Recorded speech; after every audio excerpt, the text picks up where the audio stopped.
In World War II, why did Hitler convert the Channel Islands into an impregnable underground fortress? If there had been a gas attack, this was a decontamination zone. How did a little-known ancient civilization use this labyrinth to wage a guerrilla war against their powerful and aggressive neighbors? That they can attract enemy soldiers into tunnels, and you would be locked in there forever. And how have two underground worlds transformed the fame and fortune of a city? Nice invention. This brewery started beer revolution. Beneath our feet lie extraordinary spaces, caves, and tunnels. The span and the size is just crazy. They've been designed and built by us. This is the only one with a castle. As well as formed by nature. But how were they created and adapted? By who and why? You've got to face your fears. Throughout history, subterranean life has captured our imagination. I feel so privileged. We're going further and deeper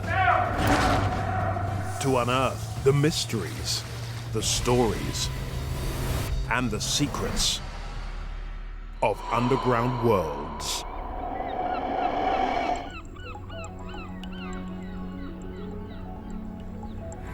"30 kilometers off the coast of France lies the archipelago known as the Channel Islands. The largest of them is Jersey, with a population of around 100,000 people in an area of 120 square kilometers. During World War II, the islands were occupied by Germany under the orders of Adolf Hitler. But why did the Führer take such an interest in the Channel Islands? It was British territory. Although Hitler never came here, I think he got a bit obsessed by it. What did it take to convert the island into an impenetrable system of underground fortified bunkers? Jersey was the most fortified place in the world. And at what cost? The Nazi Party racial views regarded the Slavic races as subhuman.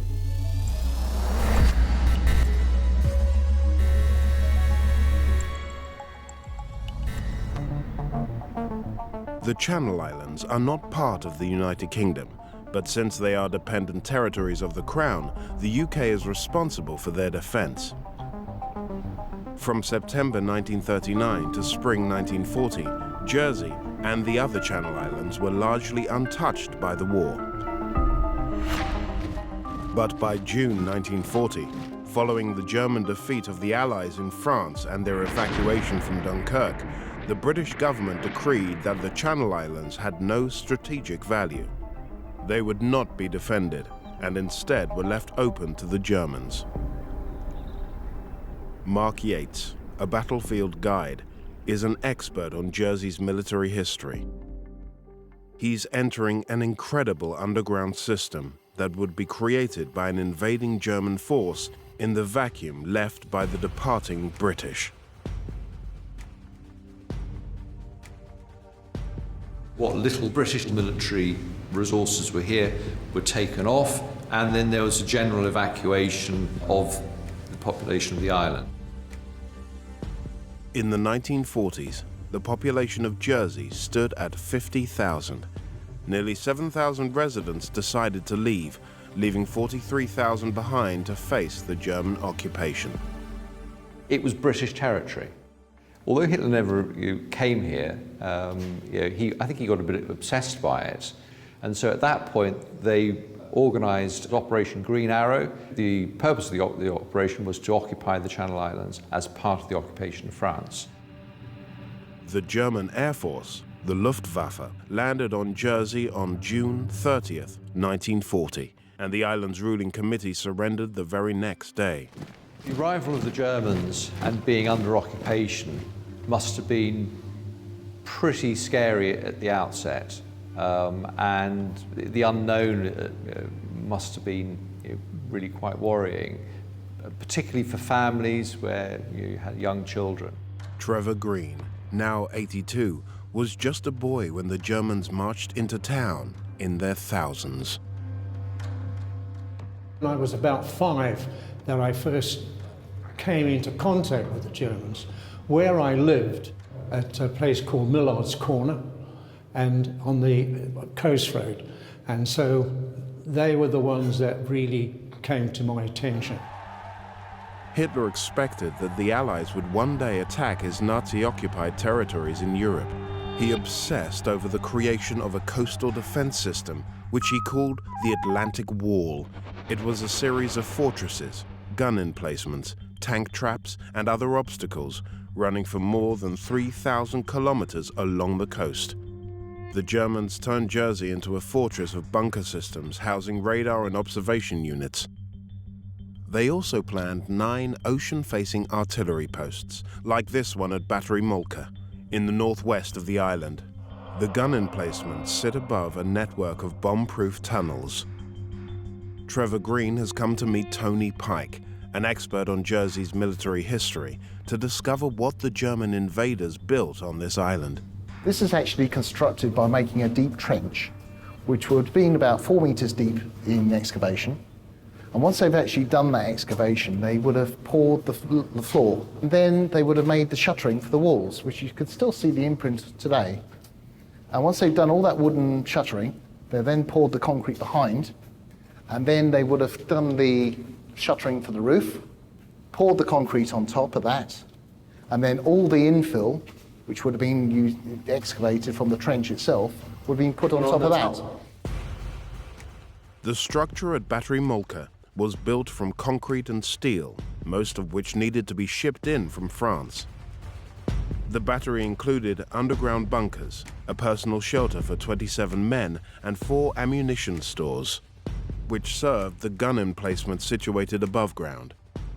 Excavating this vast network wasn't an easy task. Talking about solid granite, and to mine it, to actually create an excavation 4 meters deep and more, it took a lot of work. Quite a lot of blasting as well with gelignite, but they also used a lot of manual labor. The 43,000 residents of Jersey who stayed behind after the evacuation refused to do the Germans' dirty work. The Channel Islands, being proudly British, working for the Germans at the beginning of the occupation was really something that nobody really wanted to do. Battery Molka and other German installations on the island were constructed by a workforce of mostly prisoners and conscripts who were treated as slaves. They were shipped in from Nazi-occupied territories all over the continent. They came from the Eastern Front, from Eastern Europe. They were typically Soviet civilians who were conscripted or Soviet prisoners of war. There were hundreds of thousands of these people that the Germans used as labor across Europe. And there's a disproportionate number of Russian laborers who were injured and killed on the construction sites around the Channel Islands. Locked up in camps across the Channel Islands, a workforce of 16,000 were treated brutally and forced to work in dangerous conditions. The Germans reserved the harshest treatment of all for Central, Southern, and Eastern Europeans who spoke Slavic languages. The Nazi Party racial views regarded the Slavic races as subhuman. They were brutally treated. And of course, in an environment where you're starved, you're not in the best of health, and you're working on construction sites where, to be honest, there's no health and safety, who's most likely to suffer? On Jersey, over 6,000 slave laborers worked more than 12-hour days. Under constant fear of rock falls, they excavated 1,000 meters of tunnels using just simple picks and shovels. The forced workers and the slave workers actually built this site. That's very important to remember what they did.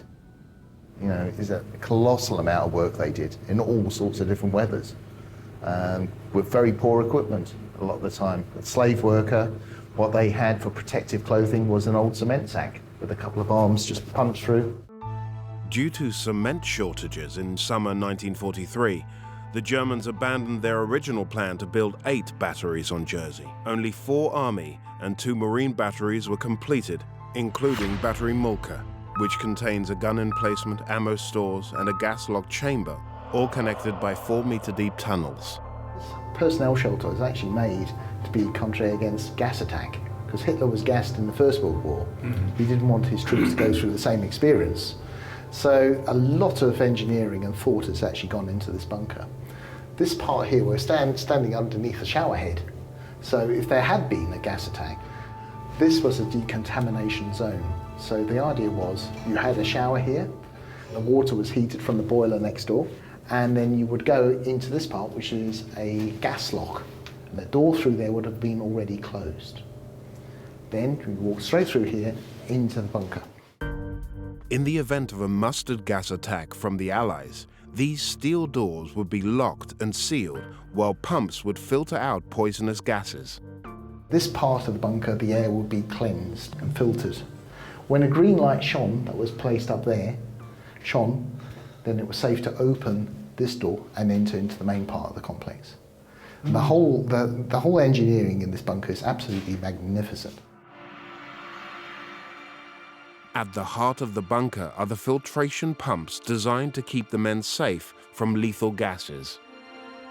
We've had to restore this bunker. This was a complete wreck, this bunker, when we first started back in 1979.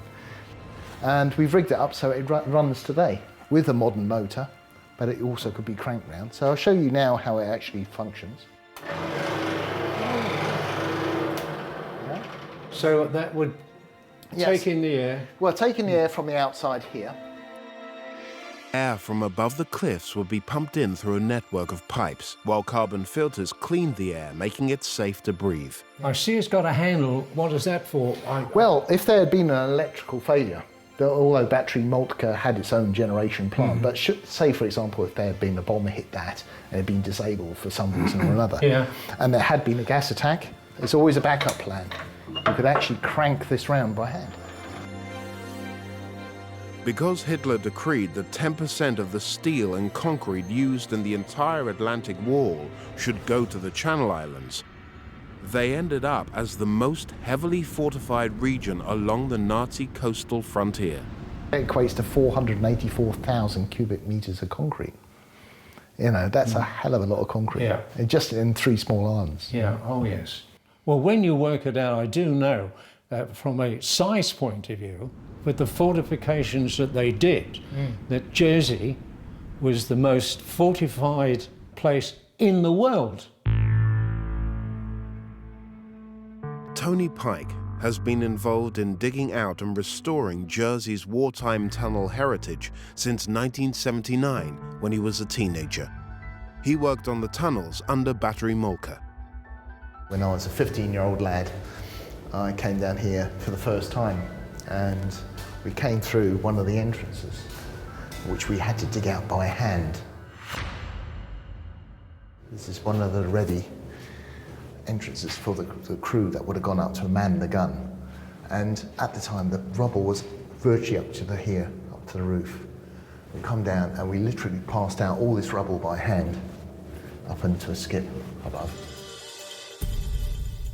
As well as the coastal batteries, the Germans built numerous tunnels and bunkers across the Channel Islands, even hospital accommodation for their expected casualties in the event of counter-invasion.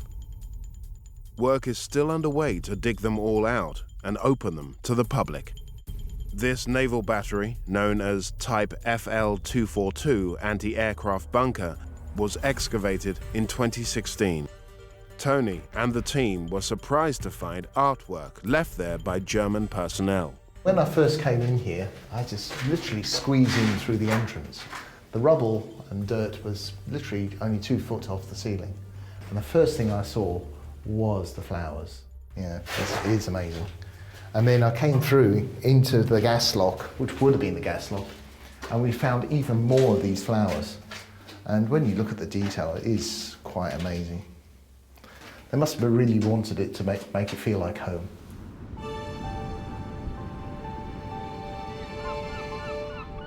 When the war ended in 1945, the liberated island folk wanted their home cleansed of the taint of German occupation. The British Army was given the complicated task.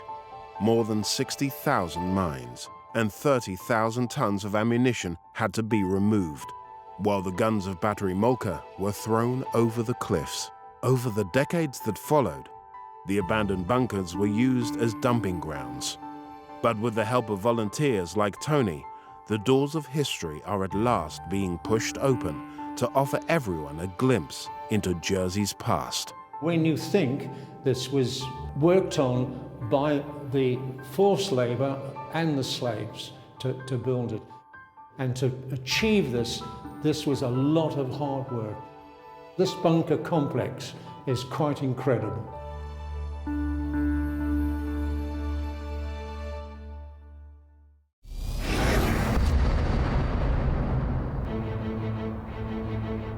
With a landmass of 780,000 square kilometers, Turkey is a substantial country, bridging Europe and the Middle East.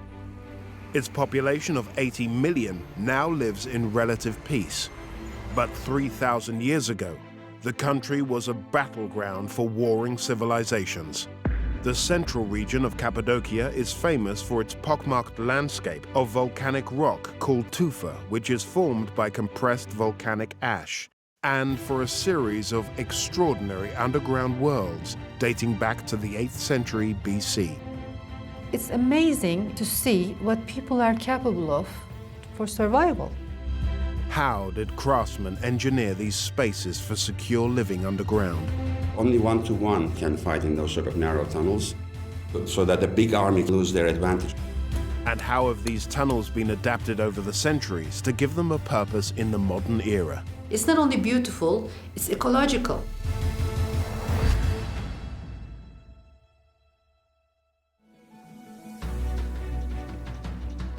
Kaymaklı is 310 kilometers southeast of Turkey's capital, Ankara. The sprawling hill town conceals numerous entrances to a hidden world. This is one of at least 20 underground cities in the Cappadocia region. Built on 8 levels, 40 meters deep, Kaymaklı has space for 5,000 people to live comfortably for months at a time.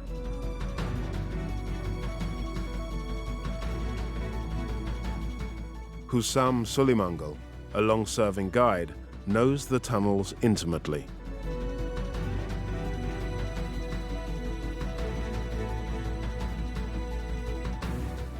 Now, I came here for the first time about 35 years ago. It's a maze of tunnels and rooms and different functions, and I was not imagining that it would be this big. Now only 4 levels of the Kaymaklı complex are open to the public. And Husam's passion to discover the story of the city's origins has kept him coming back year after year. None of those underground cities in the area of Cappadocia, they couldn't find anything written.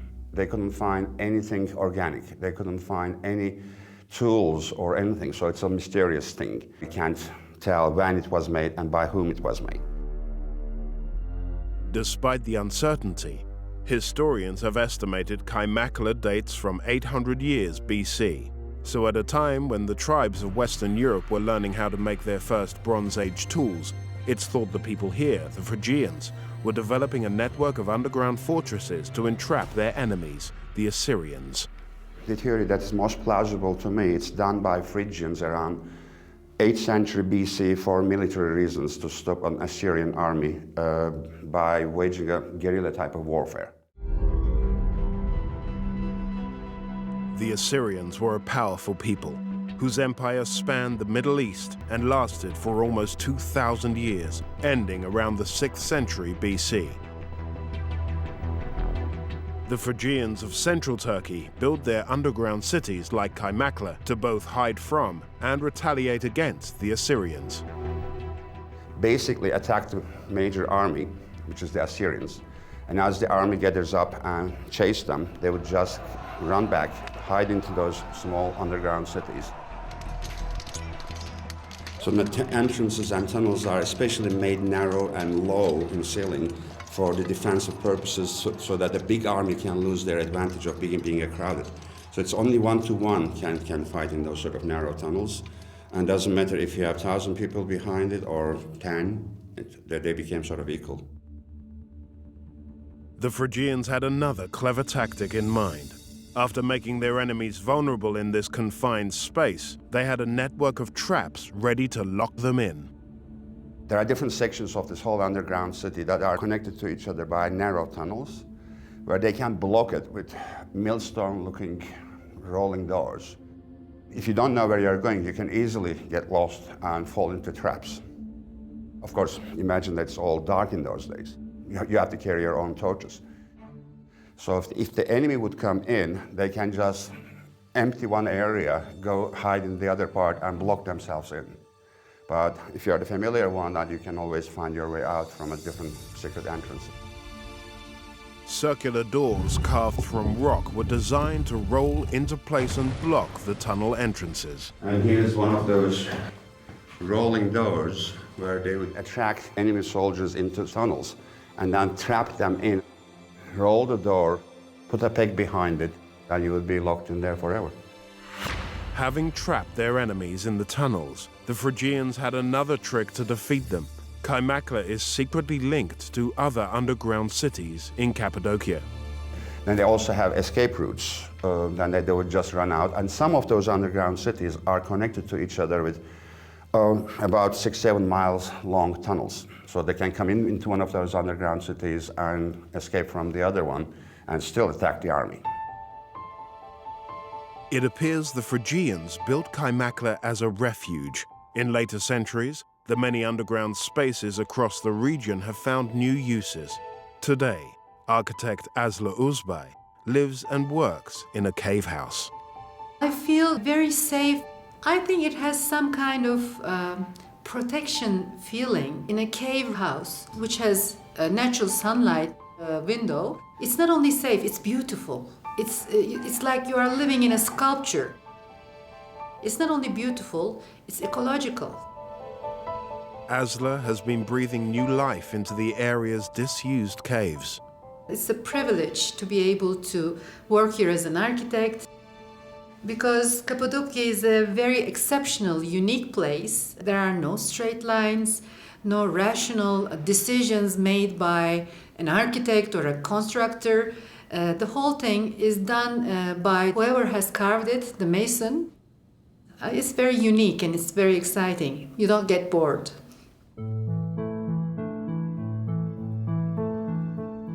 Asla's perspective on the changing uses of the Cappadocian caves may throw some light on what's happened in Kaimakla through the centuries, since the Phrygians occupied the underground city. These spaces look like archaeological sites, but actually they're not. They have been constant living spaces for about 3,000 years. Kaimaklı is actually about an 8-story huge underground living system. So it's amazing to see what people are capable of for survival. Historians have found evidence of continuous use of Kaimakla from ancient civilizations right through to the present. About 2,000 years ago, Hittites have carved a space for something. Then Romans came. Then came the Byzantine period. Then came the Turks. And you discover how they used to live inside spaces. In time, if it's flexible enough, people can change that space for their contemporary needs. From their different perspectives, architect Asla and historian Hassam can understand how the civilizations who occupied Kaimakla found different uses for it. How would they build this place? How did they manage to calculate where they need a pillar to support the lower or upper floors? And how do they know without using compasses or GPSs as we now have? And even though it's very soft, it's a very sound structure. They have about 2 meters or 2.5 meters thick layers in between the floors. So this is not like the beams that we know of, and this is the largest opening that they make. It's very ecological, actually. You know, it's very easy to keep the heat inside. Oh, yeah. So true. It's insulating. It's insulating, and I don't think they actually designed it the way we do it today. They lived through experience. Right. It's not planned. It's not planned, so it should have taken hundreds of years. I don't know how long. And no one knows, actually. No one knows, yes. That's the mystery of it. There are clues in the design of each underground space which suggest that they had specific uses. For instance, in one chamber on the 4th level, 27 meters below the entrance, Hussam has an explanation for this unusual-looking vessel carved into a small pit. Now here you have the wine press where, imagine in those days, mostly women would be going in, pressing the grapes with their feet. Extracted juice would be coming out from this hole into that container. Because the temperature is pretty fixed here, it's a damn good place for fermenting the wine and aging them. At the same depth, there are signs of organized kitchens and the preservation and storage of large quantities of food. Because of the volumes of storages, you can tell 200 or 300 people living in the system. So it's amazing trying to understand how they could manage. The rock walls suggest clues about the ingenious techniques they would have used in food preservation. They stick branches into holes, and they used to hang their fruits and vegetables onto the branches. So that's how they dried them out.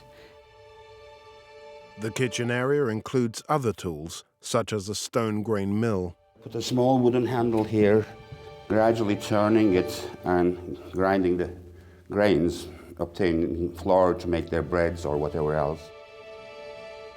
Other details in the rock suggest that livestock was kept here. When you see an animal tied whole here, it shouldn't be at the same spot where they dry their fruits and tie their animals. So you understand that probably before it was a storage. Then in time it became a barn kind of. By the 4th century AD, the Cappadocia region was part of the Byzantine Empire, a powerful cultural and military force rooted in Orthodox Christianity. This room is known as the church. The local bishop, St. Basil the Great, founded numerous places of worship in the region, and Kaymakla boasts a small Orthodox church. Monastic orders started here by the guy called Basilius the Great around 4th century AD. They were trying to imitate a normal church construction. There is one small niche here where you can see it's also blackened. They would put a small terracotta oil lamp in here. Another one is right there. Example, that arch separating the holiest part of the church from the rest of the congregation. Because in the Greek Orthodox Church, Eucharist, the sharing of wine and bread, is happening only among 2 priests. And that needs to be behind this wall. The last Christians left in 1923, when the modern state of Turkey was founded. Abandoned for 40 years, they were finally restored and opened to the public in 1964. It took us quite a long time in those days trying to figure out what is what. Now they've got nice signs. But the old Cappadocian traditions of underground dwelling are enjoying a resurgence, thanks to the work of architects like Asler, turning old caves into remarkable new living spaces. This is modern Cappadocia. One has been turned into a bathroom space. You can still see the original niches with a fireplace in the middle. Here we are in the old stable room. And today we are using it as a nice wardrobe room. The underground city of Kaymakla is a fascinating puzzle for historians who continue to look for clues about what happened here in centuries past. What is certain is that for thousands of years, people lived, ate, prayed, and kept animals here. What's more, they designed these tunnels to trap and outwit their enemies. So the Cappadocian tradition is a testament to human ingenuity.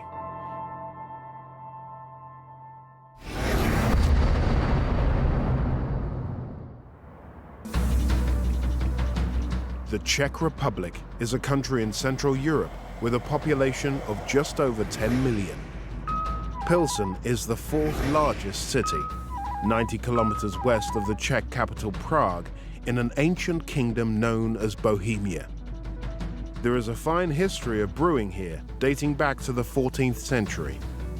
a tradition which has given rise to an extraordinary network of cellars, wells, and tunnels which lie under the city. In every century after, people expanded the underground a little bit more. But how did these secret passages give birth to the most popular type of beer ever? The water which filtered through the sandstone, it was very pure. Where did they harness the power of nature to create this liquid gold? So we had more than 60 of these rooms down here. And what effect did Pilson's brewery have on the rest of the world? This brewery started a beer revolution.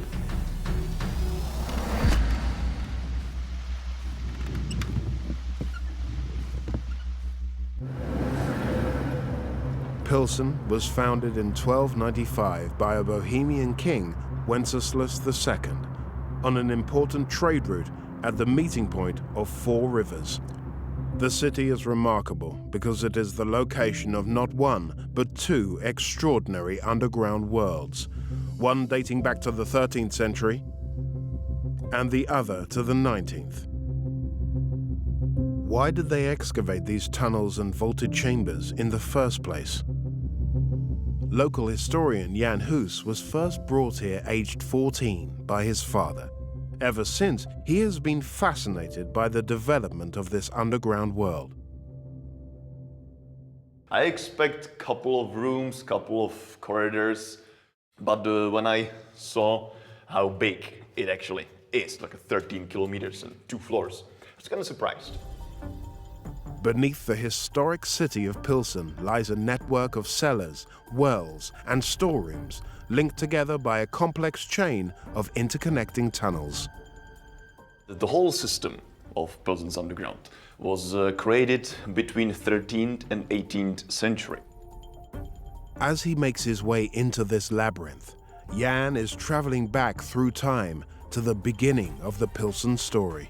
Local monks brewed beer here in the 1300s. The water supply was ideal because of its low alkalinity. Townspeople wanted to make their own beer and sunk wells to get at the water. Here we can see the really narrow part, which actually leads to medieval well.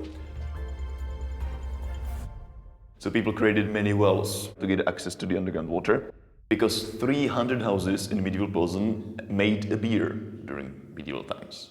So each one of these houses had wells. Pilsen's townsfolk were not obsessed with drinking beer for pleasure. Europe was rife with plague and waterborne diseases during the Middle Ages, which meant that it was safer for people to drink beer rather than water for hydration, because the fermentation process kills unwanted bacteria. Here, one medieval well that people created. When you look up, you can see how much underground we actually are. We're about 7, maybe 8 meters under the street. The people of Pilsen dug wells deep into the soft sandstone. In order to extract the water, they used techniques that were ingenious for the era. In a medieval Pilsen, or in the city center, there used to be 360 wells. So even during the 15th century, people didn't use some buckets and ropes to get the water from these wells, and they pumped the water out using pressure. And these pipes are wooden pipes from the 15th century. To make these pipes, which are remarkably still intact after 600 years, it was important to pick a variety of tree that was both straight and sturdy. People used fir trees because it was easier to drill through than, for example, the oak. They used a hot piece of iron and they burned their way through it. Then people placed them inside a well with the pump on the surface.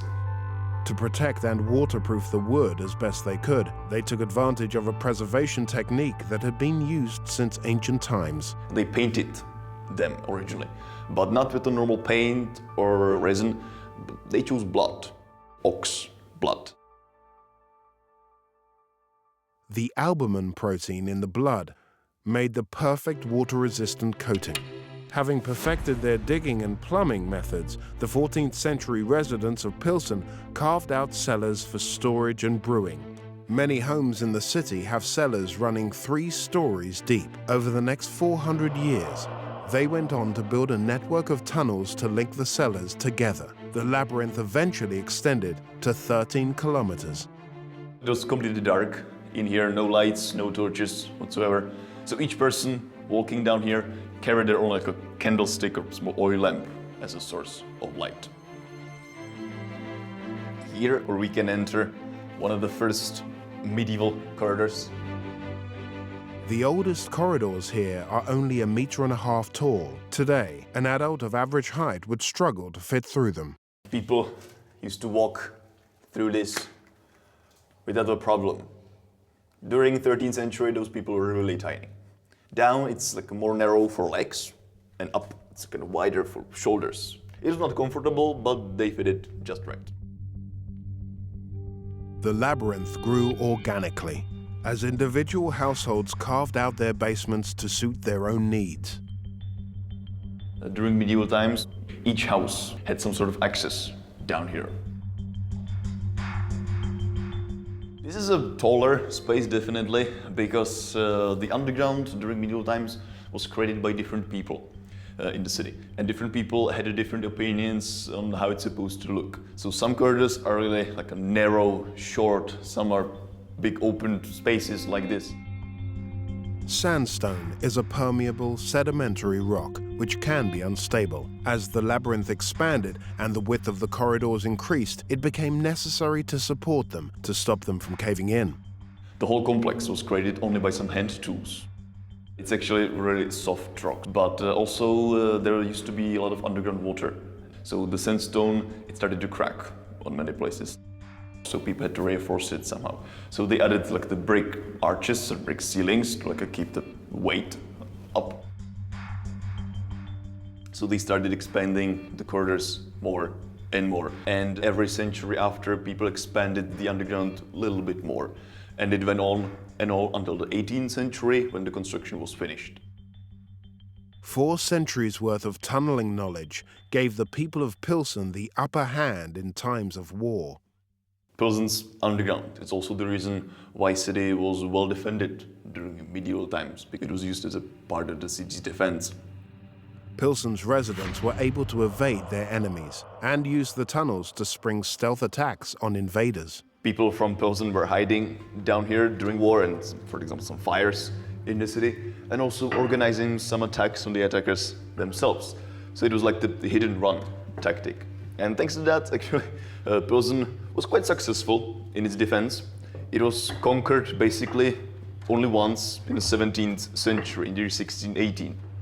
As well as its defense benefit, the residents made full use of the labyrinth's cool ambient temperature. This was integral to the development of the brewing industry, for which Pilsen was to become world famous.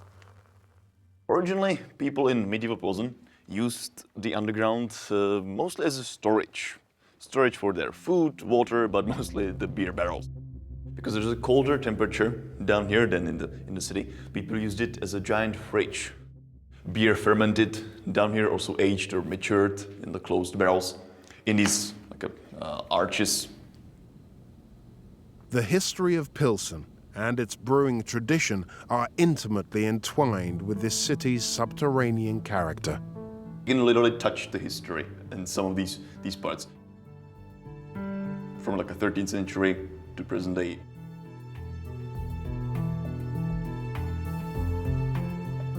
By the 19th century, Pilsen's cottage industry of brewing in private cellars was about to be revolutionized. Beer quality varied from one small brewery to another, so the city fathers founded a large-scale brewery to standardize their product. The Pilsner Urquell Brewery opened in 1839. Here, a unique form of beer was developed, which was to become one of the world's most popular drinks. We are here in the cellars where was born Pilsner beer. Vaclav Burka has held a key role in the brewery since 1982. He's the brewmaster, like his father before him. Brewmaster is, I would say, most important person in the brewery. He is responsible for the proper brewing and fermentation process.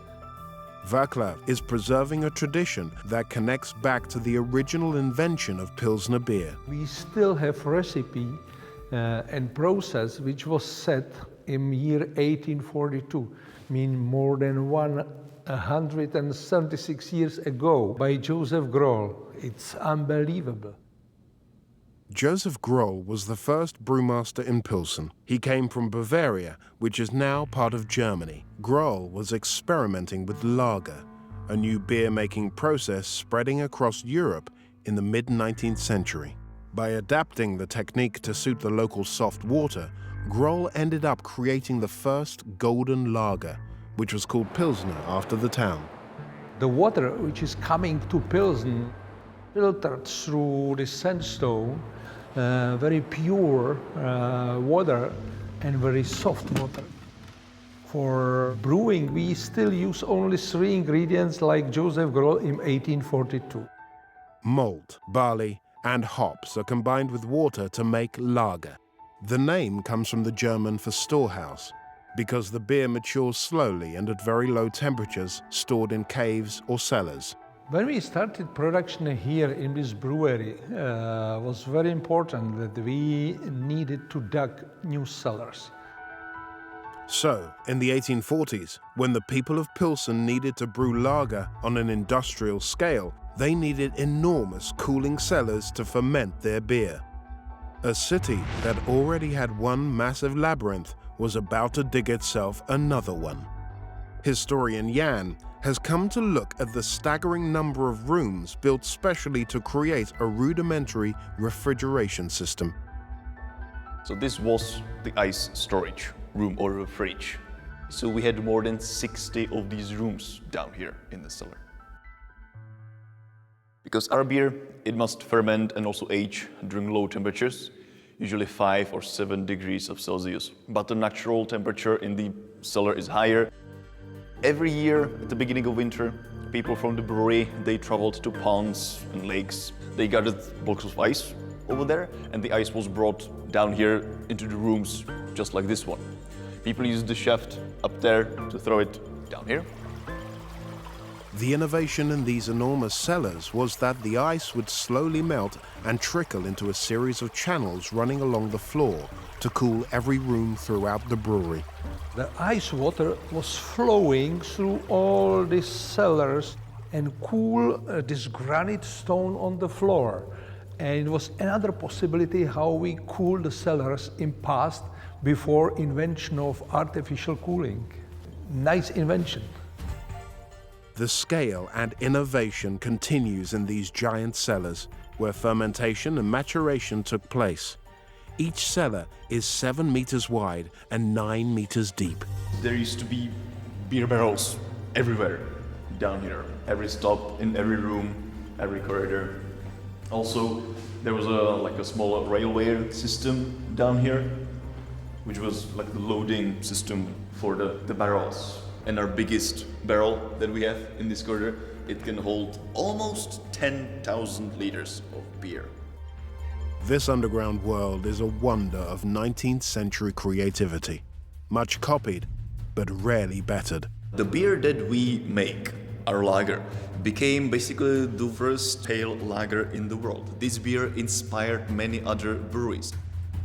Pilsen's world-renowned drink owes its popularity to a fine tradition of underground excavation. Without this underground, will be not so popular Pilsner-style Pilsner beer. It's remarkable to think that a system of wells, cellars, and tunnels dating back to the 13th century led to the creation of a brewery in the 19th century, which in turn relied on a brilliant new system of tunnels and ice water channels to produce its prime lager product. Now, a global success story. This brewery started, I would say, a beer revolution.